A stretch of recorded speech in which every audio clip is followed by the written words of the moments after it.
Hello and good morning, students. I am back on Pol Science Paradigm channel with a very important question. Question जैसा आप लोग देख पा रहे हैं, How Locke's empiricist blank slate tabula rasa, है ना, theory directly opposes the political theory of divine rights of king. Okay, और इसका हिंदी क्या है? तर्क दें कि लॉक का अनुभववादी ब्लैंक स्लेट टेबुला रासा का सिद्धांत प्रत्यक्ष रूप से राजाओं के दैवीय अधिकार डिवाइन राइट्स ऑफ किंग के राजनीतिक सिद्धांत का विरोध कैसे करता है। ठीक है, तो आप समझिए ये इंपॉर्टेंट क्यों है, क्योंकि आपका यूपी में एग्जाम होने वाला है, मेंस अभी स्क्रीनिंग एग्जाम हुआ है, रिजल्ट आने ही वाला है, ऑल्दो रिजल्ट बहुत लेट हो चुका है, लेकिन क्या करें, जो हमारे कंट्रोल में नहीं है, सो कंट्रोल द कंट्रोलेबल्स। तो हमारे कंट्रोल में रिजल्ट तो नहीं है, लेकिन क्या हमारे कंट्रोल में है? अपनी तैयारी, और जो तैयारी लगातार पॉल साइंस पैराडाइम चैनल पे चल रही है। हमारे पेड बैचेस के माध्यम से बच्चे जुड़े हुए हैं, और उससे भी ज़्यादा इंपॉर्टेंट बात है कि जो बच्चे हमसे नहीं जुड़े हैं उनके लिए हम डिटेल्ड में मॉड्यूल भी लेके आए हुए हैं। आपको बार बार बताया गया है कि ये मॉड्यूल्स, मॉड्यूल 1, 2, 3 एंड 4 मॉड्यूल्स हैं। ये इसमें क्या है? इसमें जो हमारा डिटेल्ड सिलेबस है उसका पूरा इंफॉर्मेशन इसमें है कि यूनिट वाइज, सिलेबस का यूनिट वाइज हम प्रोवाइड किए हैं अलग अलग मॉड्यूल में। ठीक है, और फिर ये 3 अलग मॉड्यूल हैं। ये 3 मॉड्यूल में क्या है? Solved questions and model answers. क्या है?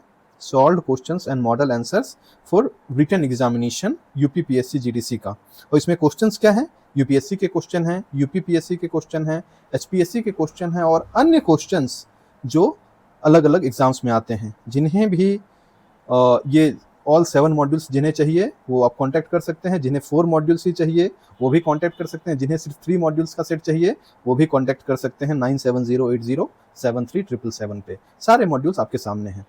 सो आज हम अपने क्वेश्चन पे चलते हैं। हम इस क्वेश्चन को डिस्कस करते हैं, कितना इंपॉर्टेंट क्वेश्चन है और किस तरीके से आपका एनालिटिकल एंड एप्लीकेशन के नॉलेज को टेस्ट कर रहा है ये क्वेश्चन। क्या है कि जो 2 कीवर्ड है हमारे क्वेश्चन में, ब्लैंक स्लेट टेबुला रासा थ्योरी और दूसरा डिवाइन राइट्स ऑफ किंग का थ्योरी। 2 इंपॉर्टेंट थ्योरीज हैं जिसको इस क्वेश्चन के माध्यम से हम समझेंगे, और इस क्वेश्चन को आंसर कैसे करना चाहिए, आंसर तो मैं लिख के लाया भी हूं, आंसर का पॉइंटर्स भी मैं लेके आया हूं। खैर, फिलहाल हम क्वेश्चंस को एनालाइज करते हैं कि लॉक हमें पता है एक एम्पिरिसिस्ट थे, अनुभववादी सिद्धांत थे। उन्हें फादर ऑफ एम्पिरिसिज्म भी कहा जाता है, अनुभवजन्य, है ना, कि जो हमारी जितनी भी नॉलेज है, जितना भी ज्ञान हमें मिला है, ये अनुभव से प्राप्त हुआ है, ये कहीं से आया नहीं है। ये इस पृथ्वी पे हम जब जन्म लेते हैं तो हमारा बिल्कुल जो ह्यूमन माइंड है, ह्यूमन ब्रेन है, that is very clean like a slate की तरह बिल्कुल क्लीन है। जिस प्रकार से आप स्लेट में क ख, है ना, इंग्लिश आप बचपन में लिखना शुरू करते हो और फिर ये आपका मेमोरी बन जाता है, उसी प्रकार से जो भी आप नॉलेज एक्वायर करते हो वही आपके ज्ञान को डिफाइन करता है, वही आपके अंडरस्टैंडिंग को डिफाइन करता है। ये कुछ अकॉर्डिंग टू जॉन लॉक्स टेबुला रासा का जो कॉन्सेप्शन है वो यही बताता है कि हम कुछ ऊपर से लेके नहीं आते हैं, हम सब चीज़ यही अपने जन्म के बाद सीखते हैं। ठीक है, एंड वो जो सीखते हैं वो हमारा ऑब्जर्वेशन है ना, हमारा जो हमें बताया जो जाता है, जो हमें फीड किया जाता है, और जो हम ऑब्जर्व करते हैं। तो एम्पिरिसिज्म का जो आइडिया है वो जॉन लॉक से एसोसिएटेड है। तो ब्लैंक स्लेट बेसिकली एम्पिरिसिज्म का एक एम्पिरिसिज्म को समझाने के लिए एक थ्योरी का निर्माण किया था किन्होंने? जॉन लॉक ने।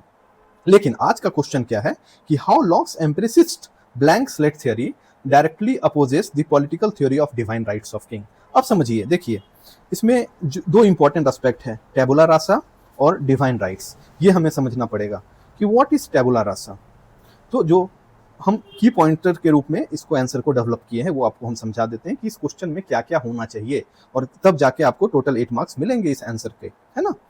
सो पहला क्या होना चाहिए? डेफिनेशन ऑफ टेबुला रासा क्या है? Start by defining Locke's empiricist view that mind is a blank slate at birth, explicitly rejecting the rationalist belief in innate god given ideas. कि भगवान के द्वारा हमें कुछ दिया नहीं जाता है, हम वही सीखते हैं जो हमें सिखाया जाता है पृथ्वी पे, और जिसे हम ऑब्जर्व करते हैं और अपने अंडरस्टैंडिंग से लोगों के द्वारा बताया गया चीज़ों को हम ग्रहण करते हैं, और उसी से हमारा ज्ञान विकास होता है और उसी से हम एक नॉलेजेबल पर्सन बनते हैं। It is basically by observation, है ना। तो this is the empirical understanding through blank slate, ये हमें बताना है। फिर क्या है? द डिवाइन राइट्स का जो कॉन्सेप्शन है। और डिवाइन राइट्स के कॉन्सेप्शन में सर रॉबर्ट फिल्मर का जो पैट्रियार्का है दैट इज वेरी इंपॉर्टेंट। ये बताते हैं according to divine rights of sir Robert Filmer in his book Patriarcha, he explains that king derive unchallengeable absolute power from God's original grant of authority to Adam, है ना, ये आपको पता होगा। Robert Filmer is known for the divine rights of king के थ्योरी के लिए वो जाने जाते हैं, और लॉक इनको क्रिटिसाइज करते हैं। फिल्मर्स पैट्रियार्का को जॉन लॉक 2 ट्रीटीज में क्रिटिसाइज करते हैं। फर्स्ट में वो रॉबर्ट फिल्मर को क्रिटिसाइज करते हैं, और सेकंड ट्रीटी में वो सोशल कॉन्ट्रैक्ट की बात कहते हैं, ठीक है। तो जो रॉबर्ट फिल्मर का पैट्रियार्का है that is associated with divine rights, और इनका आर्गुमेंट क्या है कि जो किंग के पास अनचैलेंजेबल एंड एब्सोल्यूट पावर होता है जो गॉड के द्वारा दिया गया है, यानी कि वो देवीय शक्ति होता है राजा के पास, जो फॉल्स है अकॉर्डिंग टू लॉक। क्यों? क्योंकि किसी के पास कोई एब्सोल्यूट पावर नहीं होता है। जो भी होता है, जो भी नॉलेज गेन करते हैं, जो भी हम एक्सपीरियंस गेन करते हैं, that is all based on our observation, on our experience. हम कुछ ऊपर से लेके नहीं आते हैं। तो ये है डिवाइन राइट्स जो रॉबर्ट फिल्मर ने दिया था, और जॉन लॉक ने उसका क्रिटिसाइज किया था टैबुला रासा के कॉन्सेप्शन को यूज करते हुए। नेक्स्ट है, और हम इस क्वेश्चन में क्या इंक्लूड करेंगे, इरेडिकेशन ऑफ नेचुरल हायरार्की। क्योंकि ऑब्वियसली ये हायरार्की को डिवाइन राइट्स ऑफ किंग क्या दर्शाता है, हायरार्किकल नेचर को दर्शाता है कि पहले जो राजा है उसका बेटा राजा बनेगा, फिर उसका बेटा राजा बनेगा, तो it is hierarchical in nature. So इसे भी हमें इरेडिकेट करना पड़ेगा, उसको नलिफाई करना पड़ेगा। तो इस क्वेश्चन में क्या करना पड़ेगा कि you have to argue that if humans are born as blank slates, they are born in state of perfect moral equality, meaning no royal blood line possesses natural और इंटेलेक्चुअल सुपेरियोरिटी ओवर कॉमनर्स, है ना, कि जब हम human एक moral equal society में जन्म लिए हैं तो हमारे पास कुछ ऐसा रॉयल ब्लड लाइन नहीं है और कोई इंटेलेक्चुअल सुपेरियोरिटी नहीं है। जो भी है हम लोग इक्वल्स हैं, और हम लोग यहाँ पे गेन करते हैं अपने एक्सपीरियंसेस के द्वारा। कोई भी राजा का बेटा ऐसा नहीं है कि वो कुछ दैवीय शक्ति लेके आता है, वो भी यही सीखता है जिस प्रकार से हम और आप सीखते हैं। तो इसीलिए कोई हायरार्की नहीं होना चाहिए, कोई हायरार्की नहीं होना चाहिए। हम लोग को इक्वल पावर्स, इक्वल कैपेसिटी मिलना चाहिए to compete and get the position whatever we compete for, right? और फिर एक्सपीरियंस और इनहेरिटेंस को भी हमें इस क्वेश्चन में आंसर करना पड़ेगा कि emphasize that because knowledge and understanding are built through sensory experience, empiricism की बात है, sensory experience rather than divine inheritance, है ना। देवीय हमें विरासत में कुछ नहीं मिलता है, नॉलेज एक्सपीरियंस ये सब विरासत में नहीं मिलता है, इसे हम यहाँ पे पृथ्वी पे अपने ऑब्जर्वेशन के द्वारा प्राप्त करते हैं। Political power must also be built practically and rationally, इसीलिए पॉलिटिकल पावर भी उसी प्रकार से रैशनली और प्रैक्टिकली लागू होना चाहिए। और जो हम कंक्लूड करेंगे वो कंसेंट को इंक्लूड करेंगे कि destruction of innate authority logically forces society to rely on consent of the governed, a very important है Lockean argument, and the social contract as the only legitimate source of state power। तो state में जो state की जो शक्ति है that should solely rely on the basis of social contract, not on the basis of hierarchical power या divine power that people like Robert Filmer is trying to encapsulate। तो ये है हमारा पॉइंटर्स, जिन पॉइंटर्स में हमें आंसर को लिखना है। और अब आंसर क्या होगा इस क्वेश्चन का, देखिए मैं एक डिटेल आंसर आपके लिए लिखा हूं, और ये वेरी इंपॉर्टेंट है। इस तरह के क्वेश्चन हमारे इन मॉड्यूल्स में दिए गए हैं, जो मॉड्यूल्स अभी आपको मैंने दिखाया था, इस प्रकार के आंसर्स को अच्छे से डिफाइन करके दिया गया। इनफैक्ट बहुत ऐसे क्वेश्चन हैं जिनके तो डायग्राम के साथ रिप्रेजेंटेशन भी है। फिलहाल इस क्वेश्चन का देखिए एक आंसर कैसा होना चाहिए। John Locke's empiricist theory of tabula rasa fundamentally destroys the epistemological foundation of divine rights of king, ठीक है, by rejecting the existence of innate preordained authority. Defenders of absolute monarchy such as Sir Robert Filmer argued that political power was a patriarchal absolute authority directly bestowed by God upon Adam and subsequently inherited by monarchs. This theory relies the assumption that hierarchical authority subservience are innate, natural and divinely programmed into human condition. Locke's empiricism directly opposes this by asserting that human mind at birth is completely devoid of innate ideas. It is a blank slate where all knowledge must be acquired strictly through sensory experience and reflection. If no ideas and states are innate, then no individual is born with a pre-existing God-given mandate to rule over others, nor is anyone born inherently subordinate. By erasing innate hierarchies, tabula rasa establishes all humans are born morally equal, Consequently, legitimate political authority cannot be inherited through divine bloodline, but must be artificially constructed through human experience, reason and mutual consent of equal individual for social contract. ठीक है, तो ये question क्या आपको बताया कि divine rights क्या होता है, यहाँ पे आपको डील किया गया है कि देखिए divine rights, this theory relies on assumption that hierarchical authority and subservience are innate, natural and divinely programmed.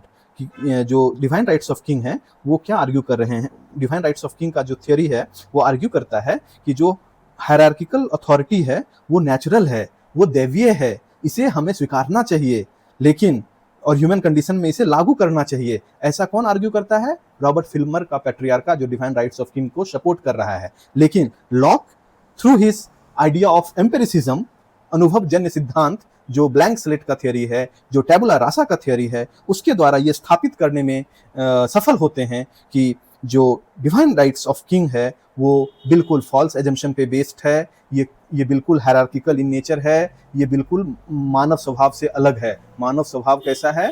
टैबुला रासा है, जो यहाँ पे एक्वायर करता है, ब्लैंक स्लेट की तरह है, जो अपने अनुभव से सारी स्थितियों को समझ के नॉलेज एक्वायर करता है, उसी के अनुसार वो सोसाइटी में अपने पोजीशन को स्टैब्लिश करता है। तो there is nothing hierarchical, there is nothing divinely, there is nothing that can supersede observation and empiricism. This is the assumptions and argument put placed by Locke. और इस प्रकार से ये एक important answer develop होता है। आपको मैं pointers पहले ही बताया कि टैबुला रासा का definition होना चाहिए, divine rights का definition होना चाहिए, फिर नेचुरल हायरार्की का जो बात है उसको किस प्रकार से एलिमिनेट करना है, एक्सपीरियंस और इनहेरिटेंस की एक्सपीरियंस आप कैसे गेन करते हैं अपने, इसे एम्पिरिसिज्म कहते हैं, अनुभव जन, एक्सपीरियंस अनुभव है, अनुभव से प्राप्त होता है सारा कि इनहेरिटेंस से प्राप्त होता है, जो भी नॉलेज है वो अनुभव से प्राप्त होता है, इनहेरिटेंस से नहीं। जस्ट कि आप किसी बहुत ज्ञानवान प्रोफेसर के बेटे हैं तो आप में भी सारा नॉलेज आ जाएगा, ऐसा जरूरत तो नहीं है ना।